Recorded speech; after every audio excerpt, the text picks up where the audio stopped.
नमस्कार दोस्तों, मैं हूं प्रिंस ग्रोवर और आप जानते हैं कि पूरे देश में, पूरी दुनिया में एक कोविड नाम की बीमारी फैल रही है। दोस्तों, इस दौर में, इस समय में कोई भी कार्यक्रम कोविड के अलावा हो ही नहीं सकता। जैसा कि आप जानते हैं, nuclear power corporation of India limited में एक बहुत ही एक्टिव बॉडी है एनपीसी स्टाफ क्लब।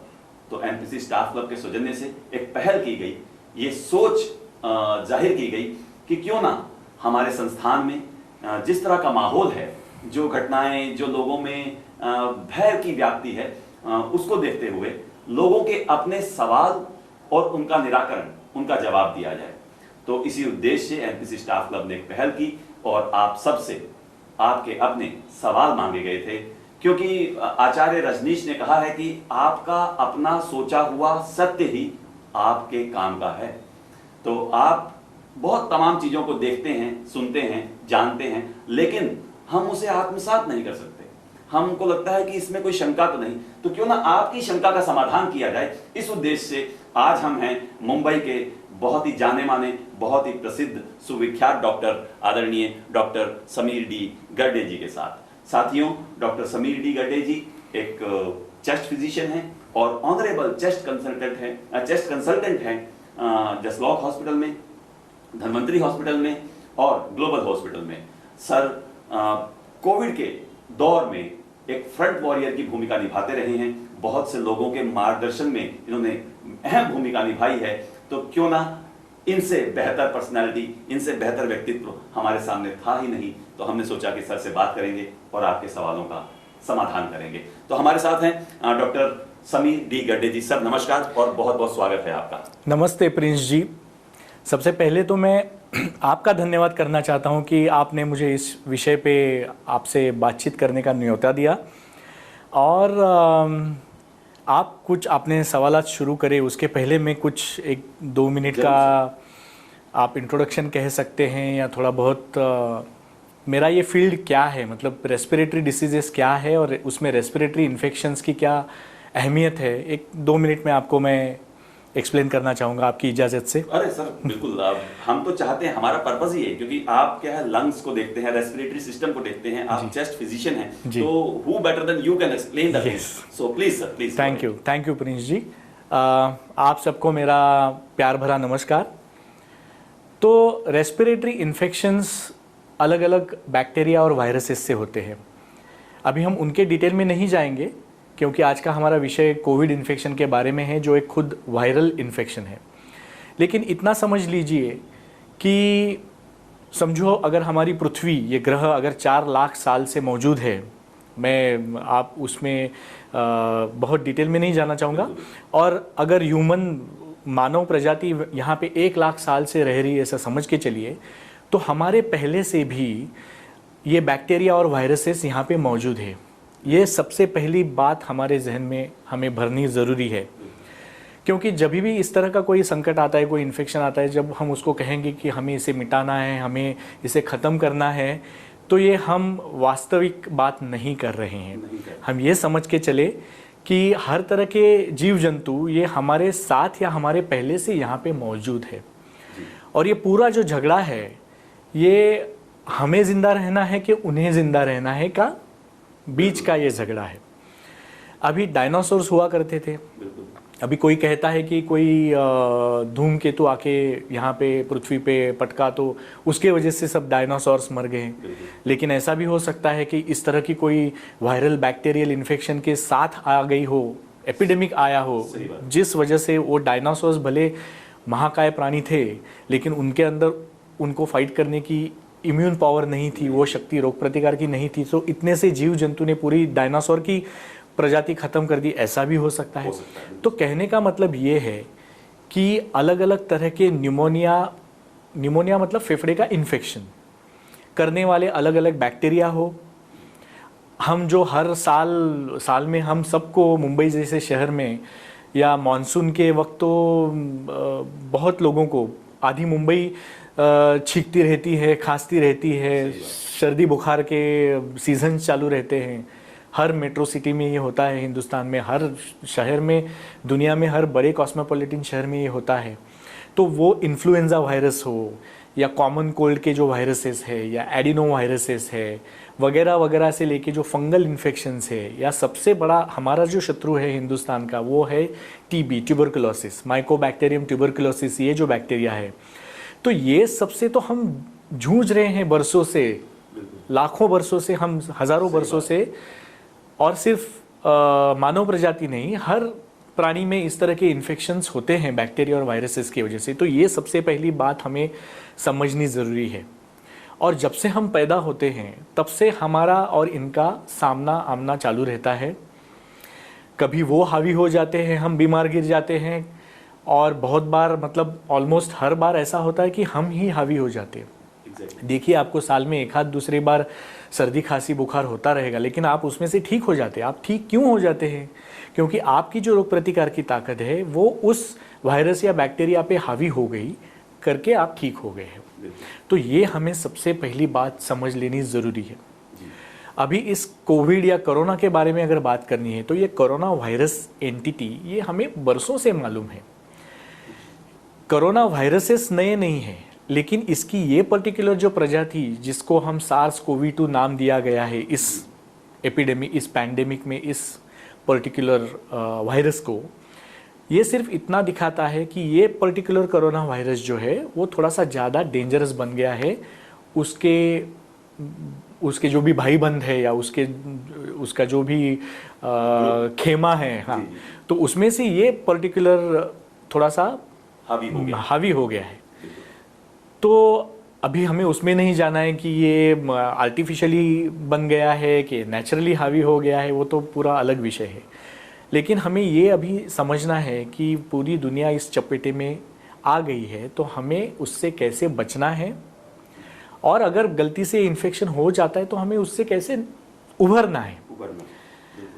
तो ये ऐसा कुछ नहीं है कि ये कोई जैसा फिल्मों में देखते हैं हम, गॉडजिला कोई आया है और 3 घंटे के मूवी में हम देखते हैं कि सब मिला के उसको हरा के फिर वो संकट खत्म हो गया।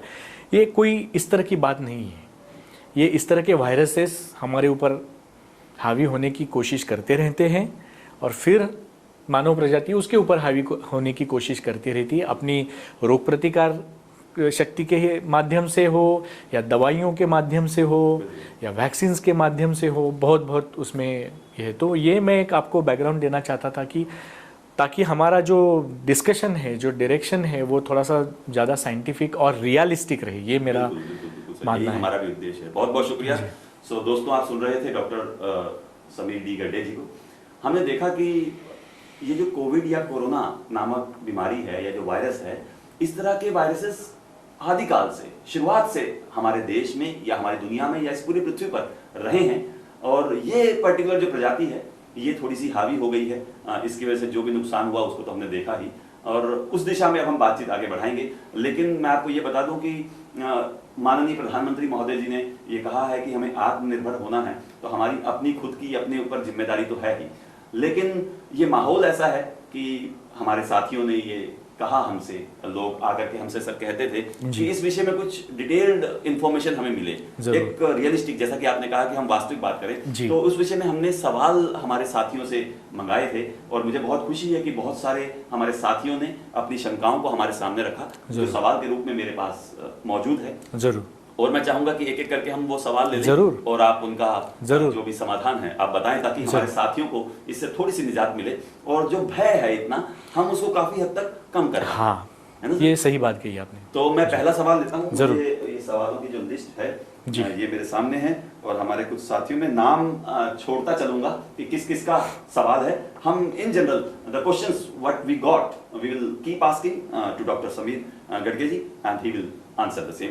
सो जो पहला सवाल हमारे सामने आया है सर, वो ये कहता है कि क्या ये जो कोविड-19 का वायरस है ये एयरबोर्न है, या फिर ये व्यक्ति से व्यक्ति को ही फैलता है, मतलब it spreads from person to person, और is it available in air also?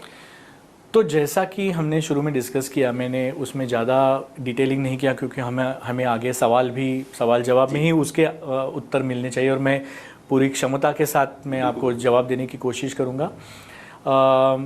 तो रेस्पिरेटरी इन्फेक्शन, तो एयरबॉर्न मतलब जो कोई अगर व्यक्ति बीमार है तो उसके खांसने छींकने से ही वो फैलने वाला है। बिल्कुल। तो अभी खांसने छींकने के बाद जो उसके जो ड्रॉपलेट्स निकलेंगे उस व्यक्ति के शरीर से, फेफड़े से, जी। तो या तो सीधा वो ट्रैवल करेंगे राइट। दूसरे व्यक्ति की तरफ, जो अगर कोई सामने, अगर मैं यहाँ रूम में अकेला हूँ और मैं खांस छींक रहा हूँ तो कोई मेरे से इन्फेक्ट होने से रहा।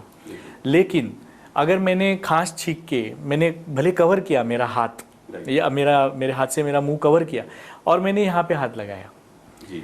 और फिर आप आए, ये चेयर उठा के आप वहाँ पे लेके गए और आपने, और फिर वो हाथ आपने अगर किसी वजह से आपके चेहरे को लगाया, तो ये एक तरह का ट्रांसमिशन हो गया। तो ये ड्रॉपलेट्स जो पड़े हुए थे, जी।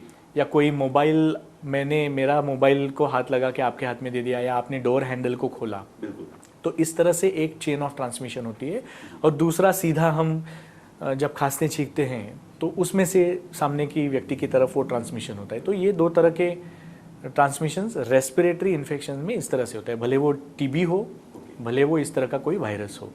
देखिए, अभी ये जो पर्टिकुलर कोविड इन्फेक्शन जो पिछले से 7-8 महीनों से हम जूझ रहे हैं, इसके बारे में वेरी फ्रैंकली बहुत सारी इन्फॉर्मेशन अभी भी हमारे हाथ में नहीं है। नहीं। जो 7-8 महीने में हम जो देख रहे हैं उसको उसका अनुभव करके, उसमें से सोच विचार करके हम उसमें से बाहर निकल रहे हैं। तो अभी आजकल में भी आपने न्यूज़ रिपोर्ट में पढ़ा होगा कि कोई कह रहा है कि वो स्किन पे भी 9 घंटा जिंदा रहता है। तो ये ऑनगोइंग रिसर्च है। ओके। तो ये आज की तारीख में बोलना कि हाँ ये सरफेस में इतना घंटा पक्का रहेगा या उस सरफेस पे उतना घंटा पक्का रहेगा, ये बोलना मुश्किल है। बट ओवरऑल हम पकड़ के चले कि कम से कम ऑन एन एवरेज 3 से 6 घंटा तो वो उस एटमॉस्फेयर में रह सकता है। अभी इस तरह के, अगर सनलाइट में है हम, कड़ी धूप है, तो वो तो मेरे ख्याल से 1-2 घंटे में ये कोई भी रेस्पिरेटरी वायरस पूरी तरह से उसका अस्तित्व, उसकी जो मारक शक्ति है वो ख़त्म हो जाती है। तो इस वजह, जो अभी आपने सवाल पूछा, उसका एक थोड़ा सा कंटिन्यूशन ये है कि अगर हम मास्क पहनने का वही कारण है कि अभी ये जो पैंडेमिक चल रहा है, तो इनएडवर्टेंटली हमें खांसी या छींक आती है, और अगर हमने ये नहीं किया तो हम कारण बन सकते दूसरे को स्प्रेड करने में, या दूसरा कोई हमें स्प्रेड कर सकता है। तो मास्क पहन के चलेंगे तो ये प्रॉब्लम आधी से ज़्यादा ख़त्म हो गई। और दूसरा जो हैंड वॉशिंग है, कि अभी आपने किसी जगह गलती से आप मास्क पहने हुए हो, लेकिन आप रूम में अंदर बाहर कर रहे हो, आपके ऑफिस में हो या किसी टैक्सी में आप बैठ रहे हो, और फिर आपने हाथ धो लिया और फिर आपने मास्क को हाथ लगाया, अपने मुंह को हाथ लगाया, तो then the risk of transmission is definitely reduced, since these are the 2 ways of transmission that has been told up till now. And biologic respiratory infections इसी तरह से फैलते हैं और इसी तरह से उनको रोका जाता है। तो मेरा ऐसा मानना है, जो कुछ पिछले महीनों से हम देख रहे हैं, कि ये कोविड की जो एक अलग उसका लूप जो अलग है, वो मेडिकल मैनेजमेंट में उसका ज़्यादा हमें सोच विचार करना पड़ता है कि बाकी रेस्पिरेटरी वायरसेस से, या पहले वाले जो कोरोना वायरस हो चुके हैं, उनसे अगर इसमें कुछ अलग है, तो जब वो कोई पेशेंट मॉडरेट टू सीवियर बीमारी लेके आता है तो उस ट्रीटमेंट में अलगाव है। एज फार एज उसको रोकथाम करना है, तो ये सिंपल चीज़ है कि मास्क पहनिए और हाथ हैंड वॉश कीजिए, इससे सिंपल कोई सॉल्यूशन हो नहीं सकता।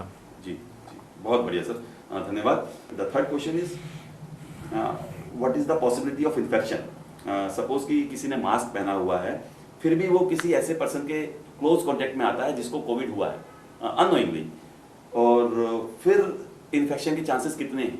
मतलब ये सबसे बारीक और सबसे ज्यादा, क्योंकि हमें पता ही नहीं है चलते हुए कि किसको कोविड है किसको नहीं है, और हमने मास्क पहना हुआ है, हमें लगता है कि हम सुरक्षित हैं, लेकिन बाई चांस कोई गुजर गया हमारे पास से, तो वहाँ कितने % चांसेस हैं सर?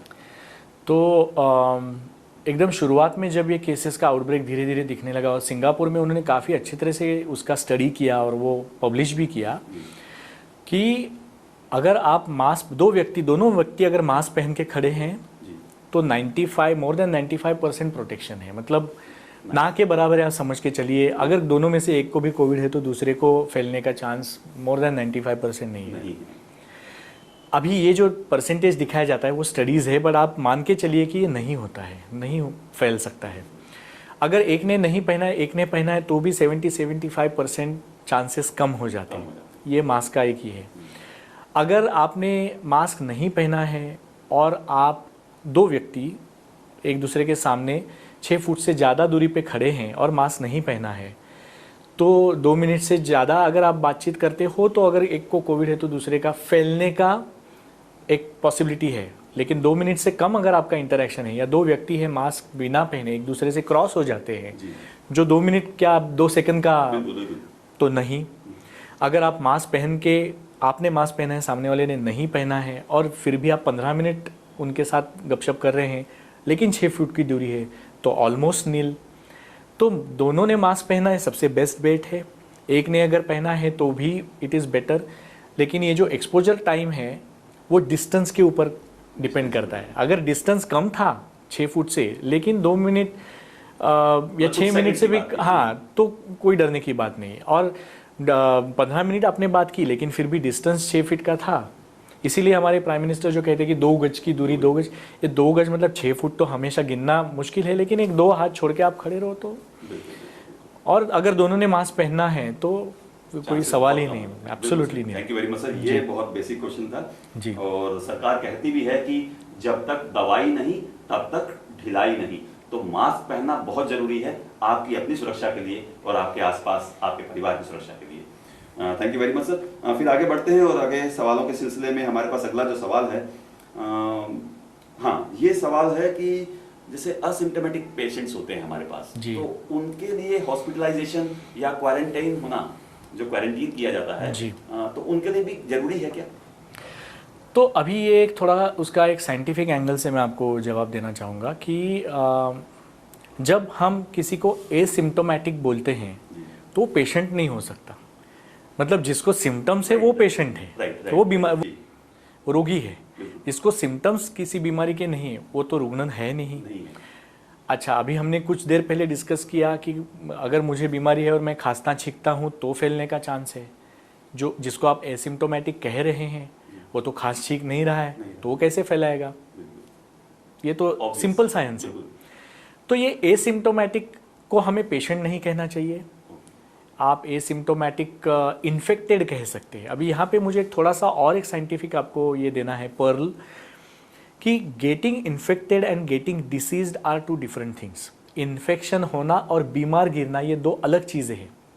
ये ठीक से आप समझ लीजिए। जैसे मैंने आपके कुछ समय पहले हमने डिस्कस किया कि काफ़ी सारे वायरसेस, बैक्टीरिया, टीबी वगैरह से हमारा आमना सामना होते रहता है। हम रोज़ की ज़िंदगी में बैक्टीरिया और वायरसेस को अंदर ले रहे हैं और छोड़ रहे हैं, लेकिन जब तक हमें उस पर्टिकुलर बीमारी के लक्षण नहीं आते हैं, हम उससे डिसीज्ड नहीं हैं, हम उससे बीमार नहीं हैं।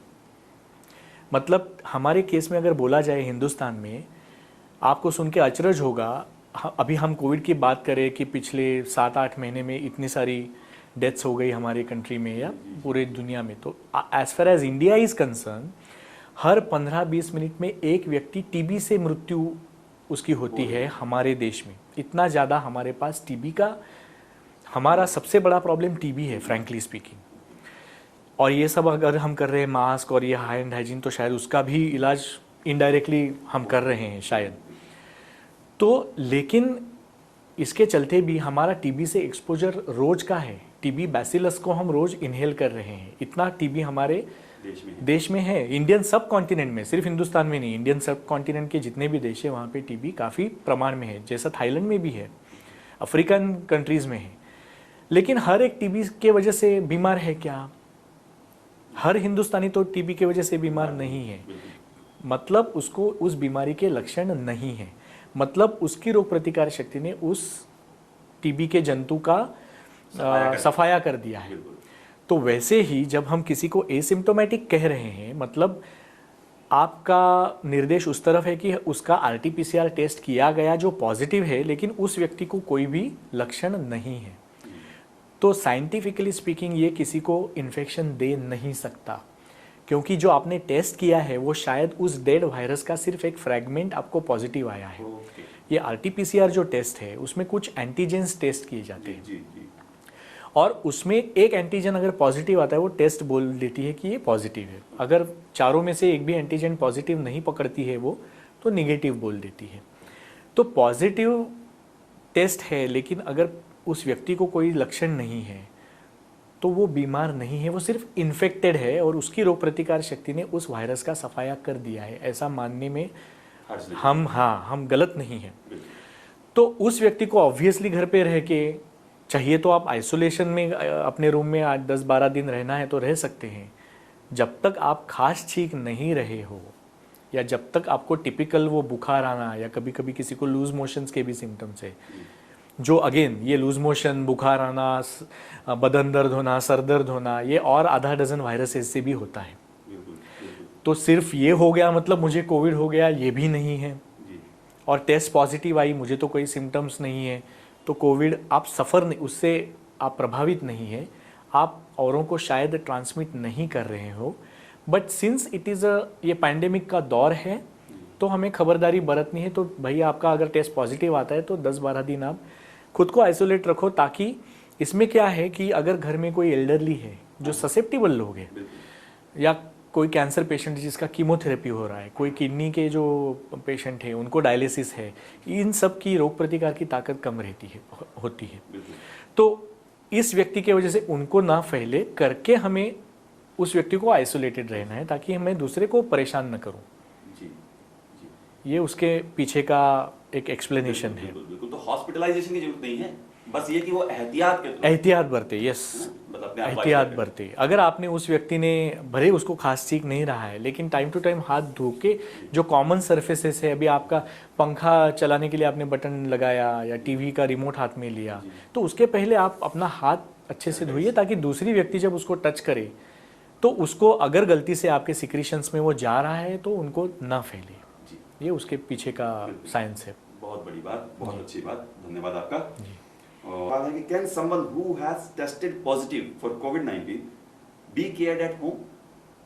जिसको मतलब कोविड, हाँ, अगर उसको, जैसा अभी आप देखेंगे तो WHO ने भी हो या हमारे ICMR ने, गवर्नमेंट ऑफ इंडिया के हेल्थ मिनिस्टर ने हो, या हर एक स्टेट के अपने अपने हेल्थ मिनिस्ट्री ने एक गाइडलाइन दिया हुआ है, तो माइल्ड, मॉडरेट, सीवियर वगैरह इस तरह का।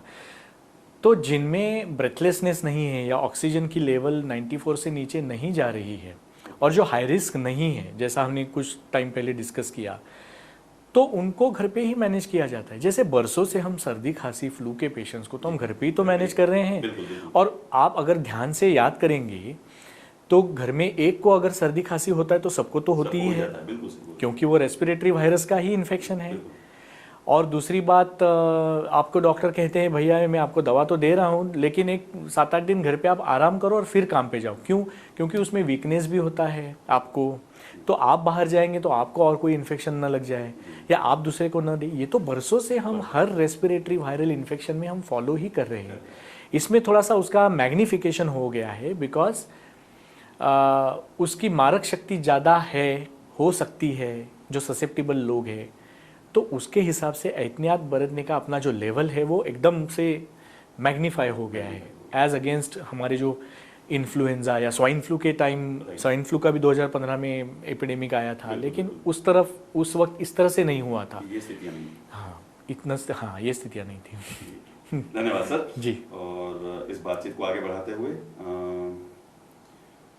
अच्छा, ये एक सवाल है जो पोस्ट इन्फेक्शन के बारे में। अब जैसा हम ये देख तो रहे हैं कि लोगों में थोड़ा थोड़ा भय कम हो रहा है, लेकिन फिर भी लोगों को चिंता है। जो लोग उस दौर से गुजर के आए हैं, जिनको कोविड-19 हुआ था, जो हॉस्पिटलाइज्ड हुए हैं, वो जो निकल के आए हैं, उनमें अभी भी ये डर है कि क्या ये दोबारा हो सकता है हमें, और अगर हो सकता है तो फिर कितने दिनों के बाद। अभी कुछ देर पहले हमने ये चर्चा की कि हम तो रोज इन्फेक्ट हो रहे हैं भैया, वायरसेस, बैक्टीरिया से हम तो रोज उनको इनहेल कर रहे हैं और एक्सहेल कर रहे हैं। तो थियोरेटिकली हाँ, हम इन्फेक्ट तो रोज ही हो सकते हैं। कोविड-19 ही नहीं, इन्फ्लुएंजा है, एडिनो वायरस है, राइनो वायरस है। मुंबई जैसे शहर में तो जून से सितंबर के दौरान तो स्वाइन फ्लू, मतलब हम, हाँ, लोकल ट्रेनों में इतनी भीड़ रहती है, बसों में इतनी भीड़ रहती है, तो हम of course exchange of viruses, bacteria तो होता ही है। तो थियोरेटिकली हाँ, हम इन्फेक्ट हो रहे हैं, लेकिन again referring back to your previous question, infect हो रहे हैं लेकिन बीमार गिर रहे हैं क्या, ये ज़रूरी है। हमें बीमार नहीं गिरना है, इन्फेक्ट होना रोक नहीं सकते हैं। लाखों साल से हम इन्फेक्ट हो रहे हैं और हमारी रोग प्रतिकार की शक्ति उन वायरसेस और बैक्टीरिया को मार रही है। कुछ एक लोग हैं जिनकी वो रोग प्रतिकार की ताकत कुछ टाइम के लिए कम पड़ जाती है तो उनको थोड़ा मॉडरेट टू सीवियर बीमारी होके हॉस्पिटल में रहना पड़ता है, वो ठीक होके घर आ जाते हैं। कुछ 0.1% ऐसे हैं दुर्भाग्यवश वो they cannot make it, they unfortunately they succumb to the illness. But ये तो हर बीमारी में होता है, आप मलेरिया देखो, डेंगू देखो, या हर बीमारी में कुछ percentage of people they are going to succumb to it. तो we cannot stop living because एक बार कोविड होके गया तो मुझे वापस होगा। हाँ भैया होगा, मतलब इन्फेक्शन आपकी तरफ पहुंचेगा, आपके गले में वो वायरस शायद एंट्री करेगा, लेकिन आपकी रोग प्रतिकार की ताकत उसको हैंडल कर रही है। तो थ्योरेटिकली हाँ we are getting infected, but practically no, we are not falling sick because of it. Not falling sick is what we want. Right, exactly. Not getting infected is probably it's not under our control. Right. Thank you very much, sir. So going ahead, हमारा जो next question है जी, वो है कि ये तो खैर ये सवाल भी मुझे लगता है कि अपने आप में कवर हो गया, लेकिन किसी ने पूछा है तो मैं पूछ लेता हूँ कि कोविड-19 हमें हुआ, हम रिकवर होके घर भी आ गए, अब हम नॉर्मली बिहेव कर सकते हैं, नॉर्मल हमारा मूवमेंट? जी जी। आप बरसों से सर्दी खांसी बुखार से आप बीमार गिरते हैं, 3 दिन बुखार रहता है, कुछ को 7-8 दिन वीकनेस रहता है, कुछ को 12-14 दिन वीकनेस रहता है, और उसके बाद आप नॉर्मल बिहेव करने, मतलब आपका सब रूटीन शुरू हो जाता है। It is same here, it is same here. तो जैसे घर पे भी मास्क हम नॉर्मली घर पे हम अवॉइड करते हैं मास्क पहनना, तो अभी जो स्पेसिफिक कोविड से इन्फेक्ट होके जो घर पे आ रहे हैं, तो उनको भी अगर वो व्यक्ति हॉस्पिटल में समझो 8 दिन रहा है तो उनको बोला जाता है कि 8 दिन आप खुद को वापस और आइसोलेट करें, क्योंकि अब तक जो भी साइंटिफिक डेटा है उसमें ये पता चला है कि अगर किसी को कोविड इन्फेक्शन है तो ज़्यादा से ज़्यादा वो 10 से 12 दिन लोगों को कॉन्टेजियस हो सकता है, उसके वजह से आगे 10-12 दिन लोगों को फैल सकता है। तो ये 14 दिन का जो एक आइसोलेशन या क्वारंटाइन बताया गया है वो इस हिसाब से है कि चलो 10 दिन में अगर इन्फेक्टिविटी कम हो रही है तो और 4 दिन हमने मार्जिन दे दिया, ताकि कंफर्म 14-15वें दिन जब वो अपने रूम से बाहर निकल के आएगा तो he is a safe kind of, he safe for the community, he safe for the family, इस तरह से। जी ठीक है सर। अच्छा, अब कोविड के बाद की ही बात हो रही है फिर से कि what are the post COVID effects, what probable effects क्या हो सकते हैं? जैसे आप चूंकि चेस्ट फिजिशियन भी हैं, तो उसका रेस्पिरेटरी सिस्टम पे क्या इफेक्ट हो सकता है after COVID? Like he is recovered, the patient is recovered now, but then can there be a permanent damage kind of thing? तो हाँ, ये अभी हमने जो एकदम शुरू में बताया कि इसका एक जो नॉवेल्टी, इसको नॉवेल कोरोना वायरस जो बोला गया है, इसकी नॉवेल्टी क्या है? तो नॉवेल्टी ये है कि बाकी सब तो रेस्पिरेटरी इन्फेक्शंस फेफड़े में जाते हैं, आपको पहले गले में कुछ होगा, फिर आपको बुखार आता है, या फिर वो नीचे जाके फेफड़े में न्यूमोनिया, मतलब लंग का इन्फ्लेमेशन हो जाता है, लंग में सूजन आ जाती है, और उसका एक्सरे में या सीटी स्कैन में आपको पैच दिखता है जिसका इलाज किया जाता है, मतलब वो इन्फेक्शन को ख़त्म करने का इलाज किया जाता है। अभी इसमें नॉवेल्टी ये है कि माइक्रोथ्रोम्बोसिस नाम की एक चीज़ होती है, मतलब अपनी जितनी भी रक्त क्या कहेंगे ब्लड वेसल्स है, छोटी छोटी जो रक्त की वाहिनियाँ हैं अपने शरीर में, तो उसमें इसके वजह से क्लॉट्स होने की एक टेंडेंसी दिखाई दी है। एकदम शुरू में ये पता चला कि इतना ये सीवियर, इतने लंग में इस तरह से क्या कर रहा है ये, तो ये उसकी नॉवेल्टी है कि ये माइक्रोथ्रोम्बोसिस कर रहा है, मतलब जो लंग की तरफ जाने वाली जो बारीक बारीक जितने भी ब्लड वेसल्स है उसमें वो छोटी छोटी ब्लड की क्लॉट्स अपने वजह से कर रहा है, शरीर में इस तरह का इन्फ्लेमेशन वो इंड्यूस कर रहा है कि उनके वजह से उस एरिया के फेफड़े को ठीक से ऑक्सीजनेशन नहीं हो रहा है। ऑक्सीजन देना और कार्बन डाइऑक्साइड लेना, ये जो फेफड़े का काम है वो अफेक्ट हो रही है, करके लोगों में ब्रेथलेसनेस आ रहा है, करके ऑक्सीजन की लेवल ड्रॉप हो रही है। तो ये उसकी नॉवेल्टी है। अभी इसके लिए ब्लड थिनिंग एजेंट्स दिए जाते हैं, भले वो इंजेक्शन के थ्रू हो या ओरल। तो जो भी स्टैंडर्ड ट्रीटमेंट है, एंटीवायरल हो या एंटी इन्फ्लेमेटरी हो, ऑक्सीजन है, उसके अलावा ये एक एडिशनल उसमें एक पहलू है जिसका इलाज किया जाता है। अभी ये जो प्रोसेस फेफड़े में होती है उसके वजह से लंग फाइब्रोसिस कुछ लोगों में दिख रहा है।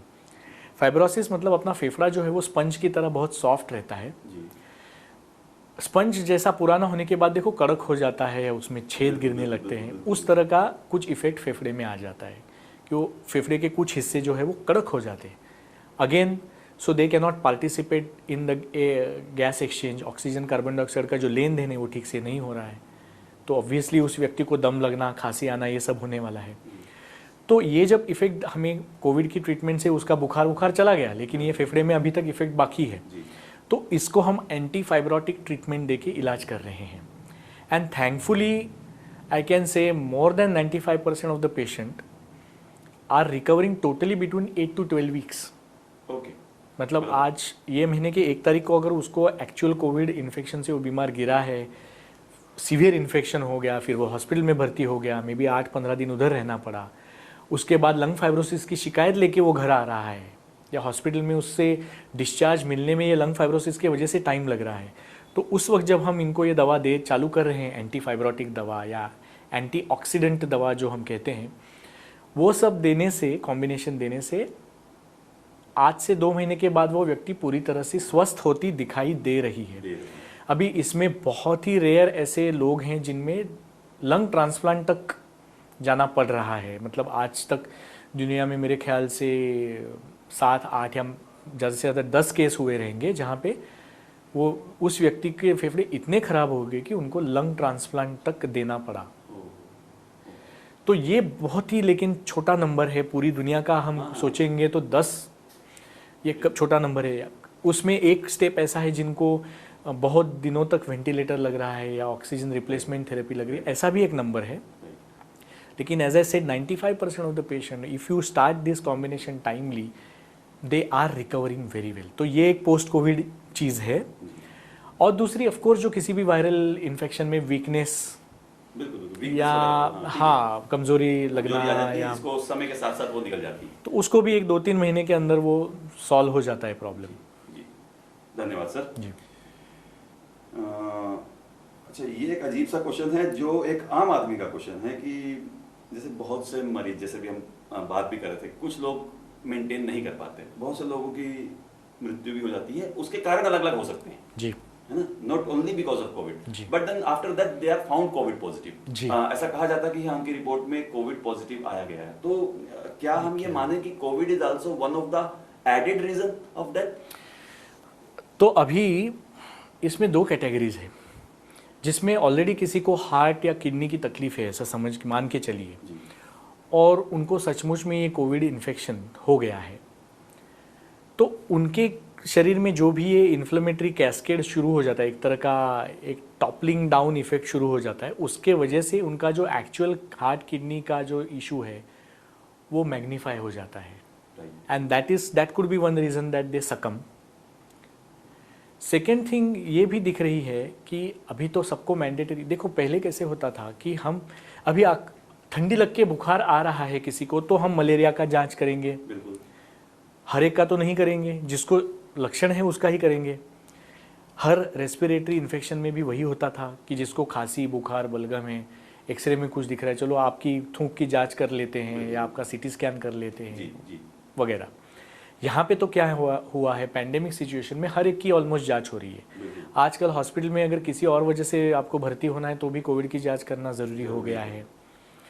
तो अगर कोई हार्ट अटैक लेके हॉस्पिटल पहुँचता है और उसकी कोविड की जांच करेंगे और वो पॉजिटिव आती है RT-PCR, जो मैंने कुछ देर भी पहले कहा कि वो पॉजिटिव आने के चांसेस है, बिकॉज ये मेरा मानना है as a grass root level doctor, और ये सिर्फ मेरा मानना नहीं, मेरे काफ़ी कलीग्स है या जनरल प्रैक्टिशनर्स है उनका भी मानना है कि हम शायद इस बीमारी के साथ दिसंबर से इसको हम फेस कर रहे हैं।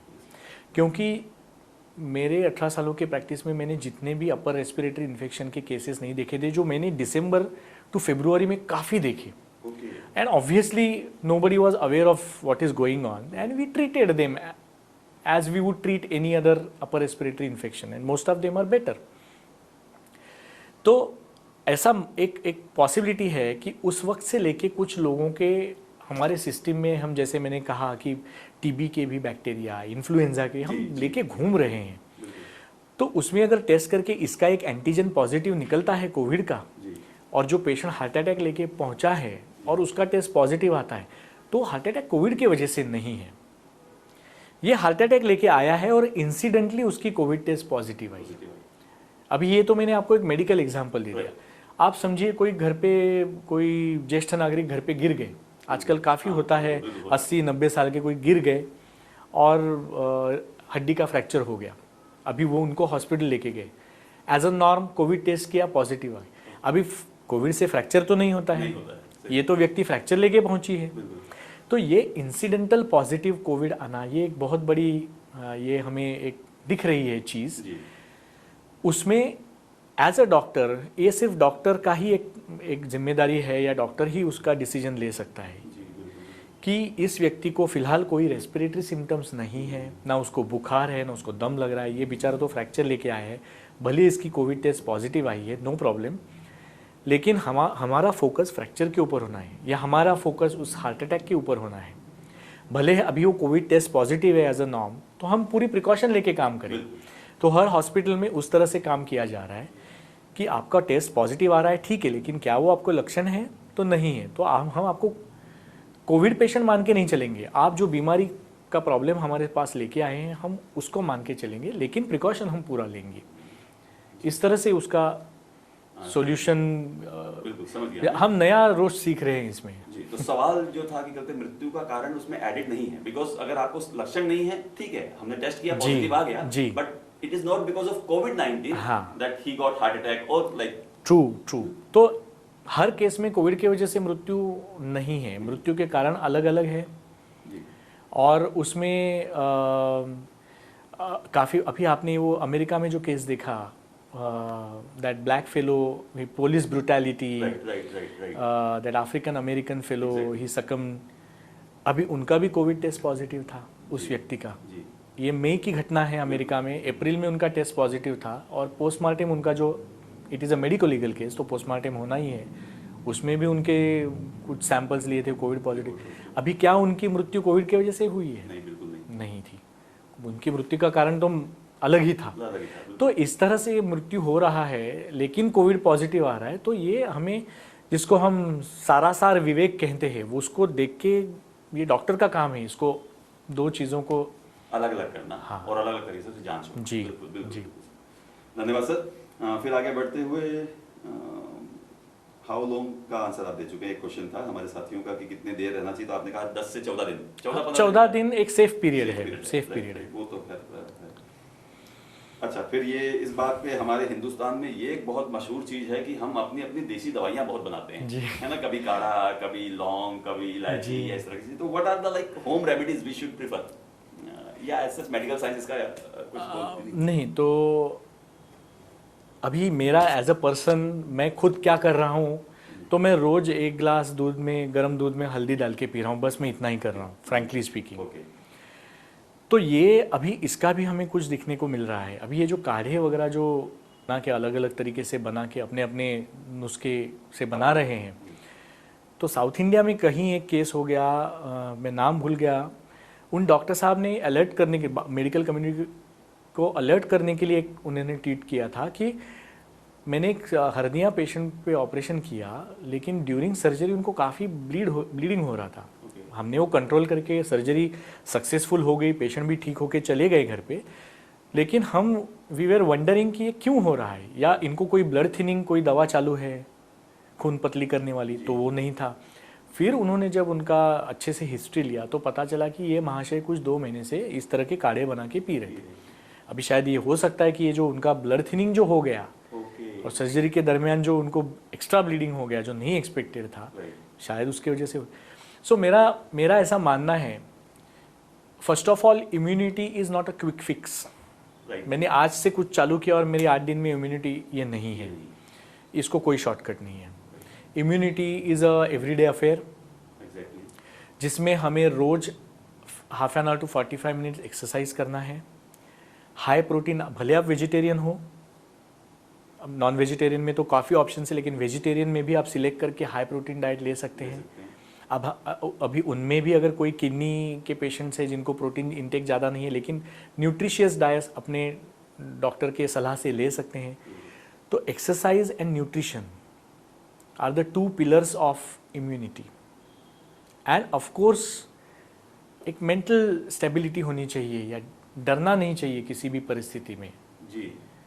तो ये सबसे इम्यूनिटी हमारी बूस्ट होती है। किसी भी तरह के अलग अलग नुस्खे से काढ़े बनाना या होम रेमेडीज़, हाँ आप ये कर सकते हैं कि गर्म पानी में नींबू निचोड़ के ले सकते हैं, या ज्येष्ठीमध का पाउडर या सीतोपलादी चूर्ण जो एक फेमस आयुर्वेदिक रेमेडीज़ है जो सर्दी का सीजनल कोल्ड फ्लू में काम आता है, वो आप ले सकते हैं। लेकिन कुछ अलग अलग चीज़ों का आप मिक्सचर बना के अगर आपको लेना है तो कम से कम उस का जो एक्सपर्ट है उससे पहले आप सलाह मशवरा कीजिए और उस तरह से लीजिए। These things are not to kill the virus in the throat. These things are not going to boost your immunity suddenly. Okay. It is an ongoing process. Right.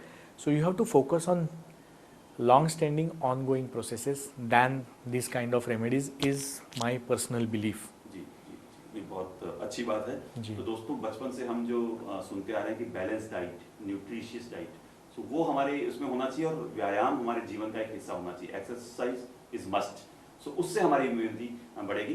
काढ़ा वगैरह अगर आप लेते हैं अपने बिलीफ सिस्टम के हिसाब से तो excess of anything is harmful. Excess of anything, and ये काढ़ा जो आप बना रहे हैं उसका कोई अगर आपका आयुर्वेदिक फिजिशियन है या कोई नेचुरोपैथ से आप सलाह ले रहे हैं तो उनके सलाह से ही लीजिए आप।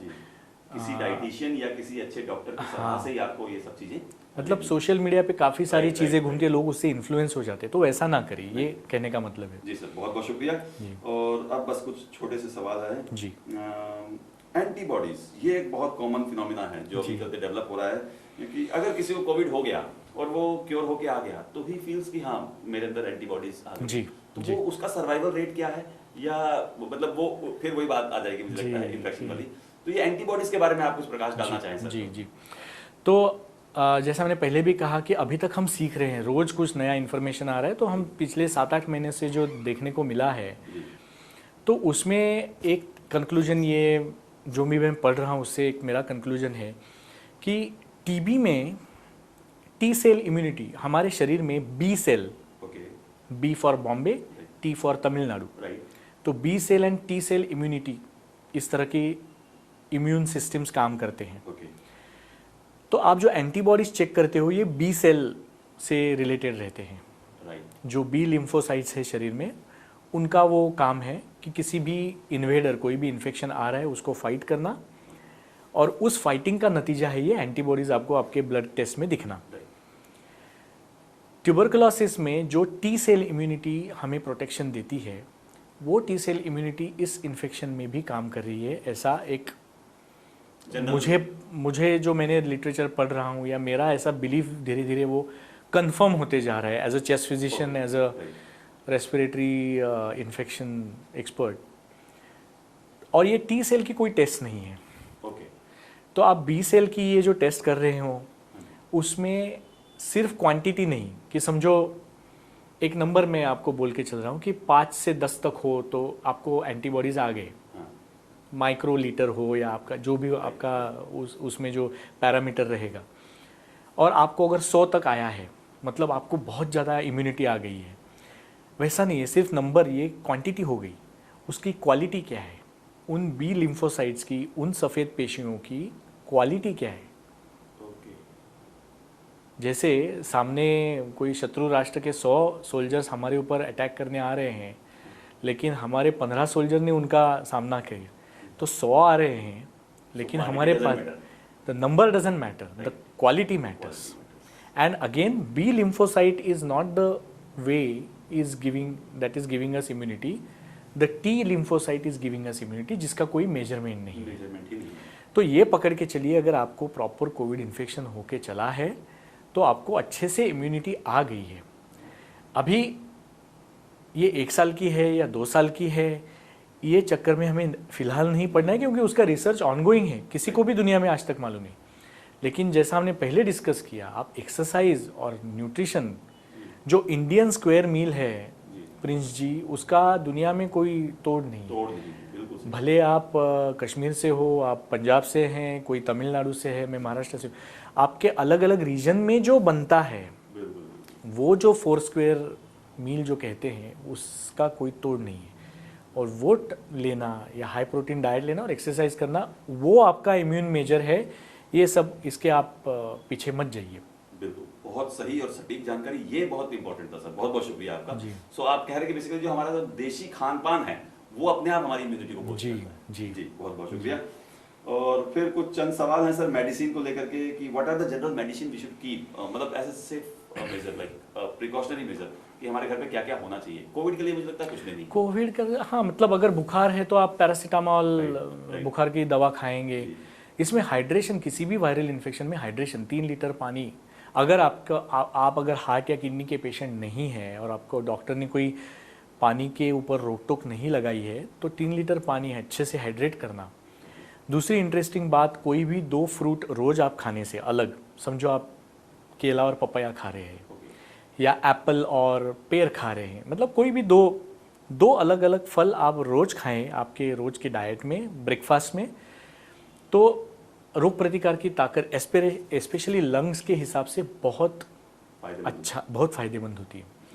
तो ये क्या रखना चाहिए, तो हाँ ताज़े फ्रूट रखिए और वो खाइए। दवा के हिसाब से पैरासीटामॉल काफ़ी है, और फिर आपको अगर सिम्टम्स आपके जा नहीं रहे तो ऑफकोर्स आपको मेडिकल हेल्प लेना ही उसका एक पर्याय है। जी, बहुत बहुत शुक्रिया। अच्छा, इसमें फिर मेरे को बचपन की बात याद आ रही थी कि an apple a day keeps doctor away. तो उसमें तो क्या है कि तो सिर्फ एप्पल नहीं खाइए, एप्पल के साथ कुछ और खा लीजिए। जी, बिल्कुल बिल्कुल बिल्कुल। ठीक है, तो हमारे सर बता रहे थे कि एप्पल को छोड़ करके, हालांकि एप्पल भी हाँ। कोई भी 2 फ्रूट आप खाइए, ये आपकी इम्यूनिटी को बूस्ट करेंगे, और घर पे जनरल मेडिसिन पैरासीटामोल वगैरह हाँ। होनी चाहिए, वो होती भी हैं। अभी आजकल इसमें जिंक खाओ या विटामिन सी खाओ या विटामिन डी खाओ, तो हाँ कुछ ऐसे अभी स्टडीज़ आ रहे हैं जिसमें विटामिन डी, हिंदुस्तानियों में ये अचरज की बात है कि हमारे पास इतनी सनलाइट है 12 महीने हिंदुस्तान में हर जगह पे, यहाँ लेकिन फिर भी विटामिन डी की काफ़ी ज़्यादा डेफिशिएंसी है कमी अपने है। पॉपुलेशन में। अभी उसका एक अलग रिसर्च होना चाहिए, लेकिन विटामिन डी सप्लीमेंट हमें लेनी चाहिए। उससे काफ़ी मतलब सीवियरिटी ऑफ कोविड को उसको वो रीन इन करती है, ओके। उसको लगाम डालती है, ये देखने को मिल रहा है। तो विटामिन डी डॉक्टर की सलाह से अगेन, एंड विटामिन सी इसका तो आप डेफिनेटली इस्तेमाल कर सकते हैं। और जैसे मैंने बताया कि फ्रूट्स, जी, बहुत अच्छी बात। तो डॉक्टर साहब ने कहा है कि फ्रूट्स, विटामिन सी और विटामिन डी आपके फिजिशियन की सलाह से आपको जी। लेनी चाहिए। बहुत बहुत धन्यवाद सर। मेरा मानना है कि वाफ से कुछ ज़्यादा फर्क नहीं इसमें आता है। जनरली आप लोकली हर चीज़ क्या हो रही है, गले को, मुझे अगर मेरे गले में कोरोना है तो नीचे नहीं जाना चाहिए, इसके ऊपर लगे हुए हैं। राइट। वैसा नहीं है। It is a general immunity that you have to, immunity as a whole, body as a whole you have to develop. Look at. Yes, right right, fine sir. So मतलब गर्म पानी की भी सलाह देते हैं, बहुत ज़्यादा हॉट वाटर वो भी ठीक है कभी कभार। अगर आपको सर्दी से नाक ब्लॉक हो गया है तो हाँ स्टीम लेने से वो छूट जाता है, वो तो हमारी बरसों पहले से हम की, जानते हैं, हाँ बिल्कुल, बरसों की रेमेडी है, बस उतना ही। लेकिन अगर आपको कुछ भी नहीं हो रहा है तो बेवजह स्टीम लेना से कोई फायदा नहीं कोई है। फायदा नहीं। ठीक है sir, thank you very much. एक तो स्ट्रेस, जो पैनिक क्रिएट होता है जी। कोविड के कारण, मतलब हम तो ठीक है हम बात कर रहे हैं, हम समझ भी रहे हैं, लेकिन इन केस कि किसी को हो जाता है तो वो वही शख्स जानता है जिसको ये रोग हो गया, तो उस समय पैनिक में ना आए, उसके लिए कोई टेक्निक हो सकती है? तो सबसे पहला ये जहन में डालना ज़रूरी है कि this is just another viral respiratory infection. आपको इसके पहले अगर लाइफ में, एंड आई एम श्योर हर एक को सर्दी खांसी बुखार तो साल में कम से कम एक दफ़ा तो होता ही, हमें भी होता है, तो बस ये वही है। लेकिन अगर आपको किडनी प्रॉब्लम है, हार्ट की तकलीफ है, कीमोथेरेपी पे है, तो यस आपके डॉक्टर की सलाह से आपको रेगुलर इलाज लेना।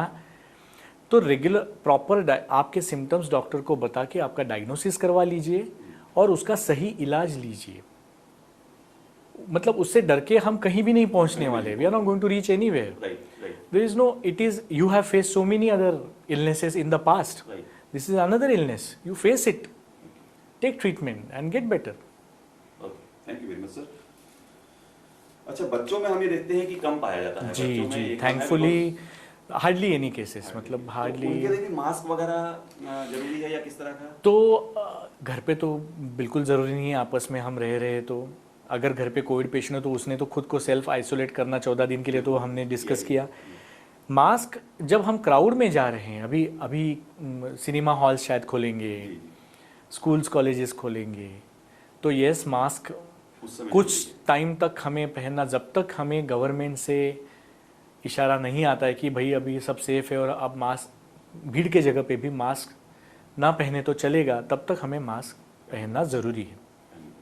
राइट। और इसमें मैं आपको थोड़ा सा मास्क के बारे में अगर आप मुझे 1 मिनट दो, क्योंकि कोई भी N95 पहन के घूम रहा है या मास्क पहनने के भी लोगों के जो एक एक तरीके देखने को मिलते हैं।